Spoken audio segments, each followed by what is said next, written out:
you. Welcome back, friends. We are so delighted to have you with us. I don't know how you're feeling at home, but Ann and I are overwhelmed with what an amazing worship service that was. I can't help but to think that there are dozens of things I'd like to bring back to my church and try right now. Right. What an amazing worship planning team we had who will be joining us on screen in just a few minutes. But how grateful we are, especially are to Aisha Brooks Lytle, who brought the words to us in inspiration. I had tears running down my face, Tom, through this service. It was just so many moving parts. So, Aisha, we hope that you are there and with us, and thank you so much for your leadership and guidance today. Hello, Aisha. Hi, friends. Hey. How are you? I'm here.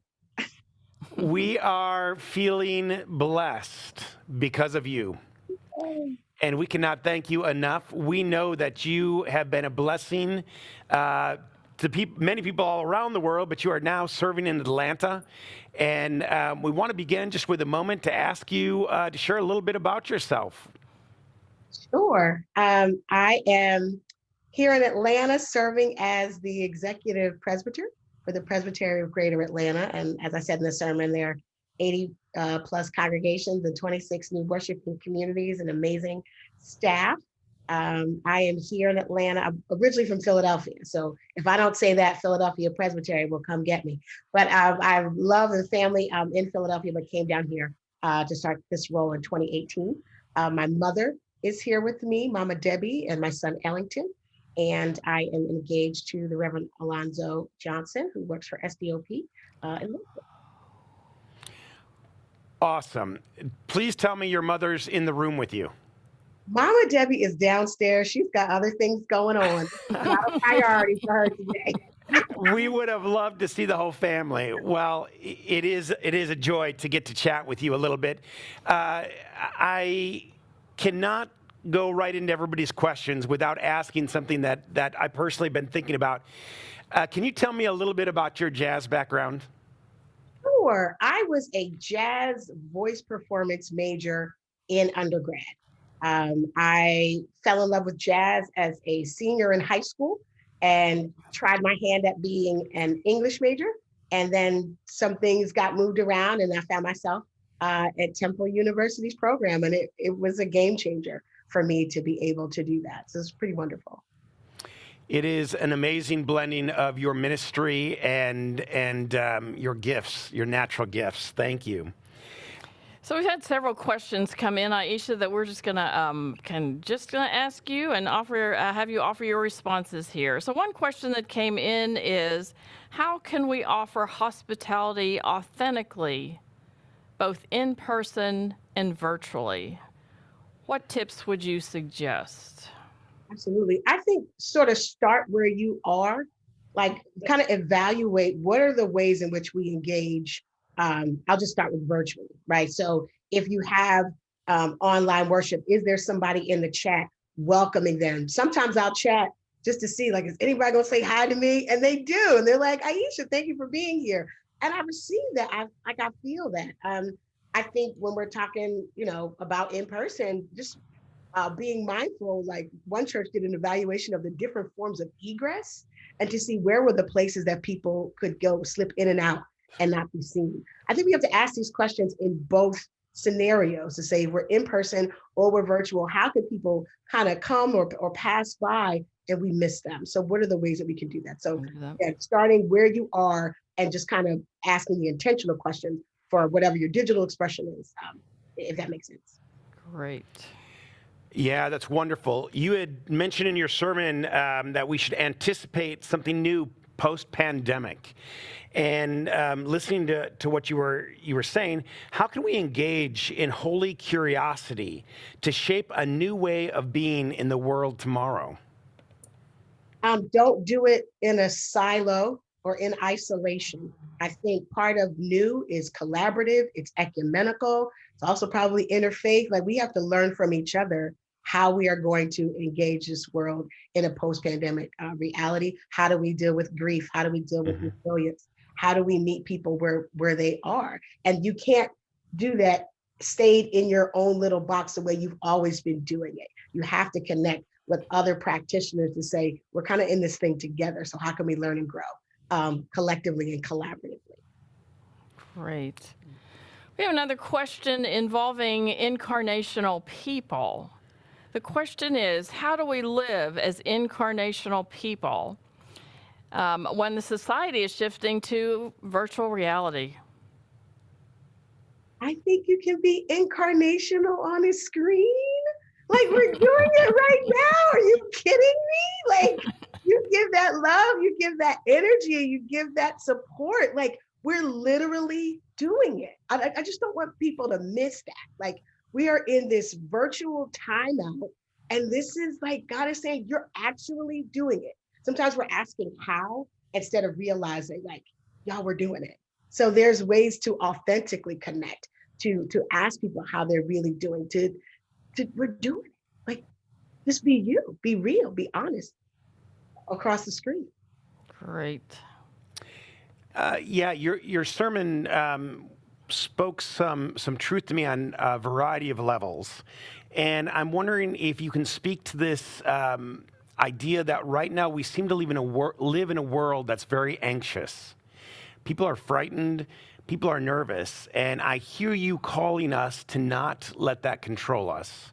Can you talk a little bit more about that? Yes, I am smiley, but also anxious by nature. So I do not say that as one that has fully arrived, but one that is mutually afflicted by that thing called fear and anxiety. And I think just trying to be present and to remember that God knew beforehand that we would be in this situation. That's that third point, the lying, to say, all right, God, here we are. I am nervous. This feels different. I don't know why we have to do this in this way, but you're here and you're giving us all the things we need to do to get through it. It's really like, how can I be the most mindful Christian ever? How can I be a mindful disciple? How can I be aware and practice the presence of God all the time, even in this highly anxious season? That is wonderful to think about. Thank you so much. We want to bring in some of our other worship planners. Yeah, so it has been an honor for me to work with this awesome worship planning team. Members of the PAM, Presbyterian Association of Musicians community, who have just gelled and come together and put together this wonderful worship service for us. So I'd like to turn it over for a minute to Kendra Buckwalter-Smith, maybe, to talk us through how did this service come together, or what were your thoughts, or what would you want us to know, Kendra? Thanks for being with us. Yeah, thank you, Ann and Tom. Thank you so much for inviting me to be a part of this. It's been a real blessing of an experience. So, I mean, like anything in the church, worship planning, but also worship education, faith formation is engaging in collaboration for the sake of coherence. That is so important in our formation and in the way that we come before God and engage with God and with one another. So just a little background on our the process. We when Hannah Garrity and Dave Vandermeer and I came into this process, the theme for the conference had already been chosen. And so we began kind of dreaming about that theme, this, what does it mean? Anything but ordinary time, and this promise from Christ, I am making all things new. And then we met with the preachers and started to hear about what texts they were thinking of engaging from scripture and how they were thinking of proclaiming the gospel through those texts, and started adding that to our kind of thinking and dreaming about the theme. And then the fun really started for the three of us, Hannah and Dave and I, to just begin praying and thinking and sharing ideas about what these services might look like. So I want to highlight a few things from this evening's service. The passing of the peace, for one. Aisha talked about beautifully about these different love languages and how we need to step out into new ways of communicating the gospel and Christ's peace with one another, specifically across digital space. And so today, we wanted to highlight that way that we can share Christ's peace across digital space by sending text messages or emails, picking up a device of your choosing, as Krista so beautifully said. And we'll engage that passing of the peace in different ways throughout the worship of the conference. Another thing I'd highlight is the prayers of the people from this evening. So we wanted to hear really the prayers of the people. We really wanted to, there's that quote from Joel 2, which is of course quoted in Acts 2. I will pour out my spirit on all flesh. Your sons and your daughters shall prophesy. Your elderly shall dream dreams and your youth shall see visions. So when God pours out God's spirit upon us, we are given, we are to see, to have eyes and hearts and minds open to what Christ is doing in our midst, the new thing that God is doing. And we wanted to hear that from you all, to hear how the Spirit is moving through the church, and also to hear what our dreams are for the church. What ways is God calling us to enter into this new thing? And I think for you all, this is a great way, particularly as church educators, to include children in worship, to encourage children to be able to think about and articulate what they imagine God is doing in the church, what they imagine the future of the church to be, and then to voice that for the congregation. And then the last thing I want to highlight is the affirmation, God's promise, our hope. Because of the theme of the conference, we chose to kind of culminate each service with a passage from Revelation, because it's the promise of where we are headed, of where God is leading us, of how Christ is gathering us. And so oftentimes the affirmation in a service of worship is reliant upon our own words in response to God's word. And we wanted to include such an affirmation, but to let that affirmation be guided by God's promises for us, for the future that has entered into our present, and the way that that is leading us forward and giving us the courage and strength and imagination and wonder to be able to enter into this future of Christ gathering all creation. And today, Revelation 7, of course, is that passage of the great multitude gathering before the throne of God in all of our diversity and different languages, just worshiping the Lord and the Lamb. And this promise that in all of our diversity, we are gathered at the throne of God. That is absolutely beautiful. Everything you've talked about, you can see in that service as it unfolds, and we're so grateful for that gift you brought to us. We got to hear from Hannah, because Ann and I have had the privilege of standing in front and watching it move and seeing it create. Hannah Garrity has been our resident artist, and what do you have to share with us about this experience? Hi, thank you so much for having me. And I have loved being part of this team and part of this process from early on, knowing that I would get an opportunity to work with GNTV again and all of the wonderful worship leaders and worship team and preachers who are just so inspiring. Thank you, Aisha. And I am an artist, and I'm an artist who always is trying to give back my gift to God. And so this, as each opportunity to do this type of work, is so freeing for me.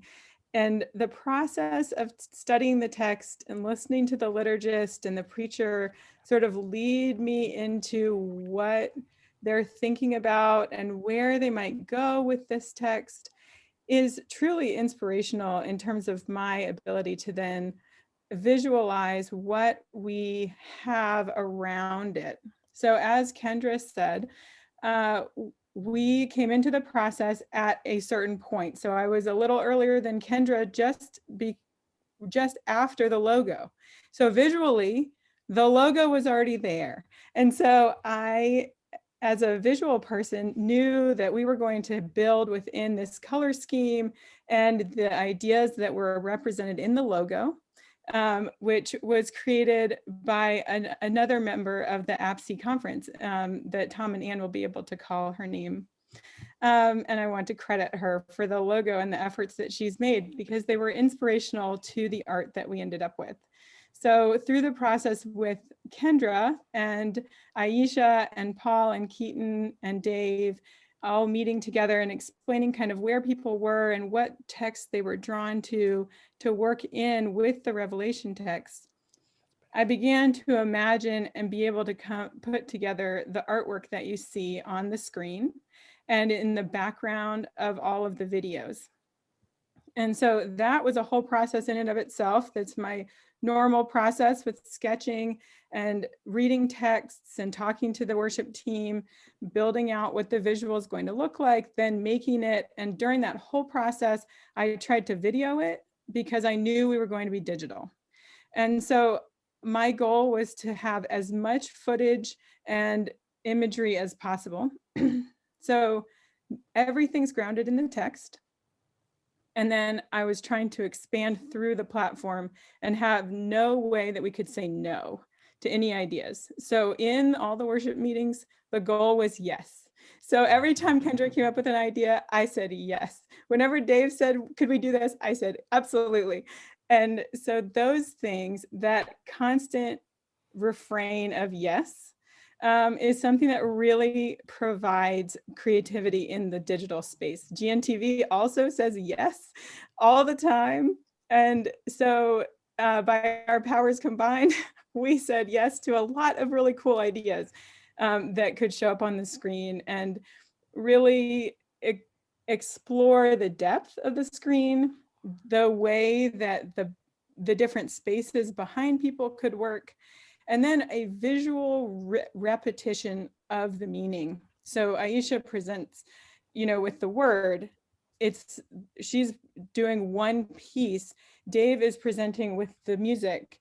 Kendra is presenting with the liturgy, and I am presenting with the visual, and we're all responding and giving our gifts back to God in great honor, to be quite honest. And so one thing that I think is extremely interesting is the ideas that came up about the Revelation text, and that we wanted to have a sense of overlay and repetition and sort of cacophonous experience to go along with this Acts text that Aisha was going to preach on. And so the way that I did the visual of the people moving around the screen was intentionally repeating that idea, as well as overlaying people's voices. And so I did a lot of research to figure out how to do all the things that we said yes to. And we managed to make some of our dreams come true. And so we're very honored that it has actually been in existence. So those are my thoughts, Tom. Oh, fabulous. Wow, we could keep going, right? Keep going for all the ideas and the creativity and the process that went through this week. Could all learn so much from you, but unfortunately, we have got to bring our time to a close for this wonderful thing. But we did want to give our great thanks and praise to Betty Case. Betty Case, the beautiful and talented Betty Case, came up with our logo that we have on our shirts right here, and we've used throughout the conference. So I needed to acknowledge Betty there, wanted to acknowledge Betty there.